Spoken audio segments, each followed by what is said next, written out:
I've entitled this Ave atque Vale, Hail and Farewell.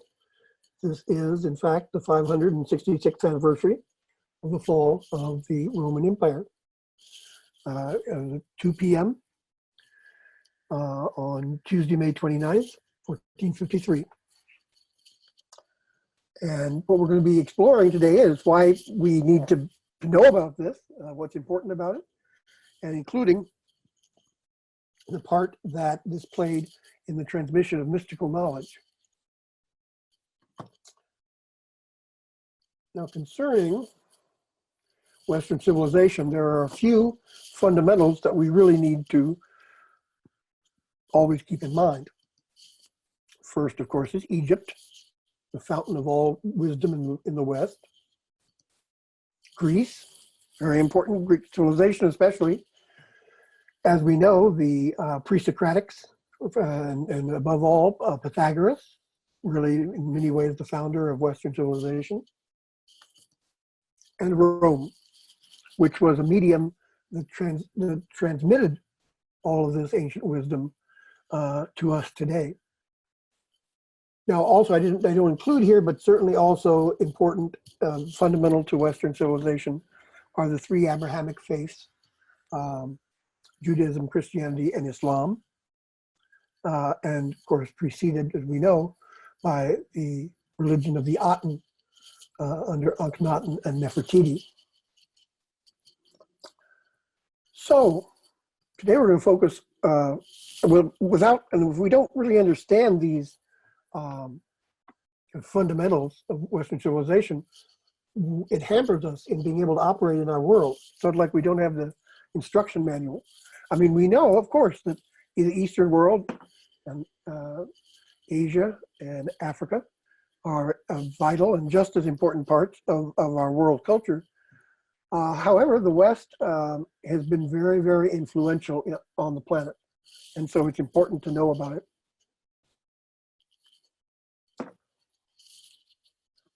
And also, of course, Western civilization is more than just Western Europe. In school, there has been, at least in the past, a certain bias toward Western Europe. Usually what happened is that we would study ancient history and then pretty much the Roman Empire and then kaboom, we were studying France, Germany, Britain, Italy, etc. And it isn't until the Europeans began to conquer the rest of the world that we start to take notice of other parts of the world again in our educational system. Plus, the largest country in Europe is actually ignored. We primarily, in our educational system, have focused on Western Europe, but we need to broaden our horizons. Now, Romae Sune, or in Latin, Romanitas, is Roman culture. And the legendary beginnings are 753 BCE, founding of the kingdom. Of course, by legend, there were a couple of different origin stories. One is Romulus and Remus. Another is those fleeing from Troy. That's recounted in the Aeneid of Virgil. But in any case, we do know that in the 8th century BCE, Roman civilization began in the middle of the Italian peninsula.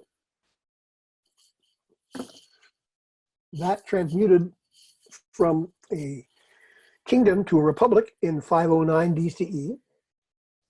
And in fact, ever after, the Roman leader they never used the term rex or king for the emperors. It was imperator in Latin, and then in Greek, they used basileus. But the Latin word rex became a political hot potato after the Roman kingdom. Now, from 27 BCE to 1453, we have the Roman Empire. So Julius gets, first of all, remember Julius had an affair with Cleopatra, and then he was assassinated, and Mark Antony took up with Cleopatra, and the son of Julius Caesar and Cleopatra they were in Egypt, and they were attacked by Julius's adopted heir, Octavian, who then took the name Augustus. So in 27 BCE, he defeated Mark Antony and Cleopatra and declared himself emperor. Thus ending the Republic. The Senate stuck around but didn't have as much power, and beginning the empire. Now, in the end of the 3rd century, the Emperor Diocletian realized that the empire was getting too big to govern efficiently. And so he drew a line dividing the eastern portion of the empire from the western portion of the empire. And he put different rulers in charge over the different parts. That line from the 3rd century of our era has lasted to today, and it still has lasting importance. This line goes right up through the Balkans. Serbia is on the east, Croatia is on the west. This is the line that we have been fighting over for all these centuries. This line has divided society and still continues to today, because of course the major, except for World War II, when Russia joined with the Allies in opposing the great evil of Nazism. Other than that, the geopolitical struggle has been basically the West versus Russia, and continues to in many, many ways. Eastern religion, Elizabeth, is Eastern Orthodoxy, like Greek Orthodox, Russian Orthodox, etc. And so this line from the 3rd century is still very important. So in the 320s, Constantine, who was to become Emperor Constantine, defeated all the other leadership of the empire. It still remained one empire, but it would just have 2 different divisions. But he defeated all of them and reunited the empire under himself. And then moved the capital, which had been here at Rome, moved the capital to the coastal town of Byzantium, which he renamed Constantinople. He was not particularly a modest person, named it after himself, and moved the seat of the empire, the headquarters, the capital, to Constantinople. So the entire thrust of the empire moved east.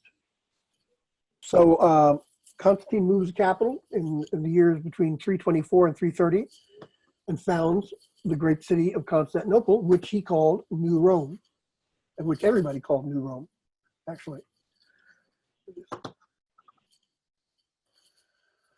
So when Old Rome, which is no longer the capital, is captured by the barbarians in 476, Odoacer, the barbarian leader, the lands of the western part of the empire are lost gradually until the Emperor Justinian I and the great General Belisarius reclaim much territory in the 6th century. So a lot was changing in the Roman Empire. Previously, Christianity had been persecuted, and now it was tolerated by Constantine, and later will become the state religion. So this is the reconquest that takes place in 555, or around in the 6th century. The greatest Roman general is Belisarius, and he serves under the Emperor Justinian I, Justinian and Theodora. Unfortunately for the Romans, this doesn't last long, and as Islam begins to sweep across the world, the barbarians continue to come down from the north. Italy, Spain, North Africa, Egypt, it's lost again to the empire, but they retain the eastern portions, Greece, the Balkans, and what we know today as Turkey and the Middle East still remain Christian Christian and Roman for a while.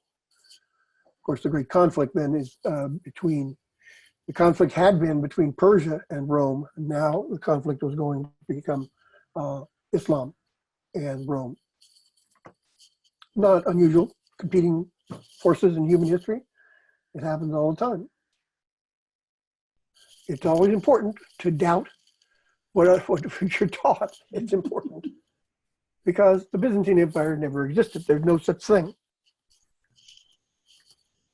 Everyone in the ancient world called it the Roman Empire, and its people were called Romans or Romanians. So when Sultan Mehmed II conquered Constantinople on this day, 566 years ago, he simply said, "We have conquered Rome." The Arabic word is hum, and Turkish word too, hum. So he styled himself then the Emperor of the Romans. Nobody ever, perhaps, I mean, you can't say never, but no one really ever referred to this as the Byzantine Empire. It was the Roman Empire, pure and simple. Even today, in the Middle East, Greek Orthodox are called Rum Orthodox, Roman Orthodox, and Greek Catholics, like myself, are called Rum Catholique. And the Roman Catholics are called Latins or Latins or Franks. So what happened? Well, in the 16th century, French and German historians coined the term Byzantine Empire. Possibly, they may well have been trying to glorify Western kingdoms such as Charlemagne's or the later Holy Roman Empire, which was neither holy nor Roman nor an empire, as the old saying goes.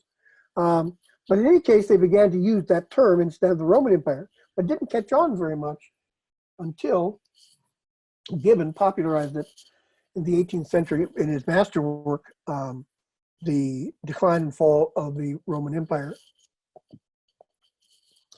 And after that, historians really started using it. One of the motivations for that may well have been that from a classicist or historian standpoint, they wanted to prove that Christianity was one of the major factors in destroying the Roman Empire. That is, that it's Christianity is tolerated in the empire in the 4th century, and in the 5th century, Rome falls. You can't hold that statement if the Roman Empire continues until 1453. So 1100 years, and it became actually even stronger. So this is where, when you were taught in school about the Byzantine Empire, this is where this misnomer came about. The Roman Empire in the East was a very complex society. It was the richest and most complex society of the Middle Ages, without any question whatsoever, far more advanced than Western Europe because they never lost their civilization. Just as an example, healthcare-wise, the healthcare system in Constantinople was better than anything the West had up through the French Revolution. We actually have rounds of doctors and nurses. They had a universal healthcare system that was supported by the imperial family and by the church and by the rich. And we actually know it was free. All doctors and nurses had to serve 6 months of the year in the healthcare system, giving free care. They could also have a business on the side, and then the other 6 months they'd be off and they could conduct medicine for profit. But there was always free medical care. because of course that's one of the duties of not just Christians, but many different religions, is taking care of people who are ill. The Western Church does tend to be a bit more, there are great mystics in the West. I mean, Teresa of Avila, John of the Cross. I mean, there are many great mystics in the West, and Protestant mystics as well. Many. You have movements like the Quakers, for instance, very mystical. But you are correct that the mysticism is a bit more apparent in the East.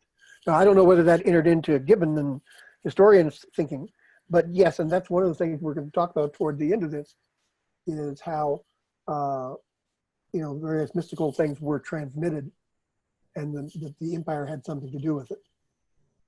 There are many heirs of the Roman Empire.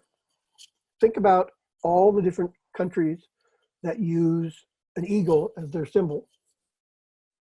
And also, see what the eagle is carrying here. The fasces, which is a bundle of sticks bound together with an axe, meaning that's strength in solidarity, strength in togetherness. E pluribus unum, in other words. The eagle on the left is the Roman eagle ruling from Constantinople. It has two heads because it's looking both east and west. A crown with a cross on top indicating Christian. There's the old Russian saying that the first Rome fell to the barbarians, the second Rome fell to the Turks. Moscow is the third Rome, and a fourth there shall never be. So during Middle Ages, the Slavic royal family married into the imperial family in Constantinople. And so it was quite natural that the feeling was that the baton had been passed to Russia, to the Slavs in general, but to Russia in particular, at the fall of Constantinople. Some fasces in our capital. Roman architecture at the San Francisco City Hall. Anybody recognize this building? Pantheon, in the Pantheon, Roman architecture. So just about everybody in the West considers themselves, well, the Western world in general, which includes Eastern Europe, considers itself an heir of the Roman Empire. We know that Egypt was really the font of wisdom for the Western world. And that was then transmitted to the Greeks. Many Greeks, as you know, came and studied in Egypt. And I think we could say one of the greatest, naturally, was Pythagoras, great mystic, who traveled not only to Egypt and studied, but across probably all the way to India, possibly even Mongolia. Came back to found a school, and actually, according to Peter Kingsley, found Western civilization in Italy. Then, as we saw, the Roman Empire grew and incorporated all this, and the great genius of the Romans was that they took what had gone before them and communicated it and used it. So when the Roman Empire then tolerates Christianity, the Eastern forms of Christianity, the Far East, because we think of Christianity as a European phenomenon, but it's really an Asian religion. And say around the year 1000, and before that, say from the, I would say about 800s to 1000, 1200, the majority of Christians lived in Asia and Africa, not Europe. Europe was actually very slow to be Christianized.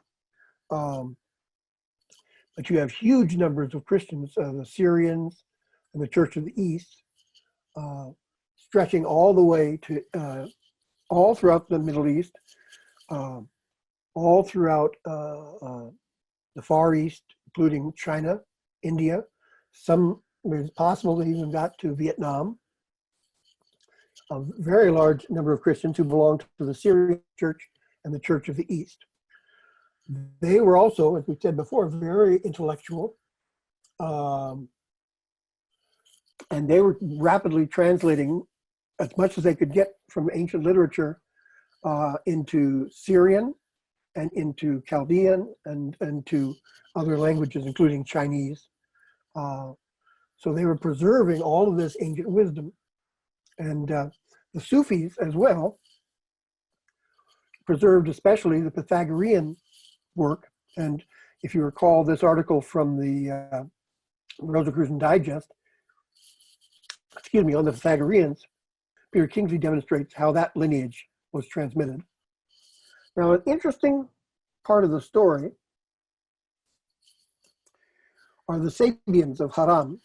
Haran, this is the lower map is in the ancient world. These are ancient cities, and modern day Haran is right there on the border, the southern border of Turkey. Here's Constantinople up here, otherwise known today as Istanbul. And this was under the control, of course, and during the after the rise of Islam was under Islam, and as you know, Islam favors the peoples of the book.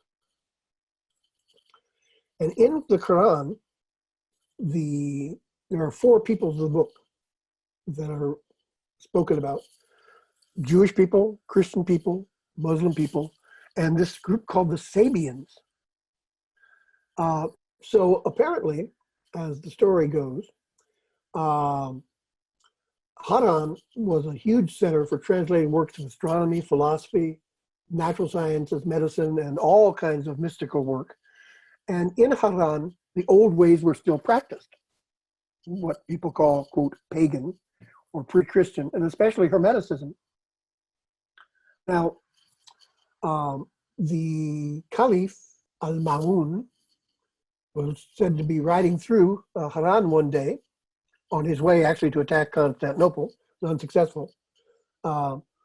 And he encountered these people, and he said, well, what people of the book are you? Otherwise, you're going to have to convert. And they thought quickly and said, aha, our book is the Corpus Hermeticum. And he said, okay, that's fine. And so they continued to be able to have the older practices, mysticism, etc. From them, it is most possible, it's most probable that the Corpus Hermeticum and other mystical works were transmitted then to Constantinople. And the collection, one of the great collectors was Michael Psellos. He was born around 1017, something in that area, and lived to probably about 1096. And we know that he received a copy of the Corpus Hermeticum and probably other material. And then when it became clear in the mid-1400s that Constantinople was not going to survive much longer, the Roman Empire was going to fall, much of this material was brought to Florence. And here we have a copy, for instance, of the Corpus Hermeticum translated into Latin by Marsilio Ficino, who was the greatest Platonic scholar in Florence. And so the mysticism, which then characterized Hermeticism in the West, came full circle and was transmitted back to the West through the medium of the Roman Empire, that even in its fall managed to contribute something.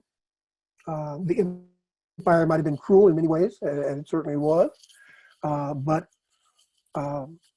eventually it was the conduit through which much of this wisdom was brought back to the West. Well, I hope you enjoyed that. It was a little something different. I couldn't pass it up, though, this being the actual anniversary. Certainly needed to commemorate that. All right. Peace profound, everybody.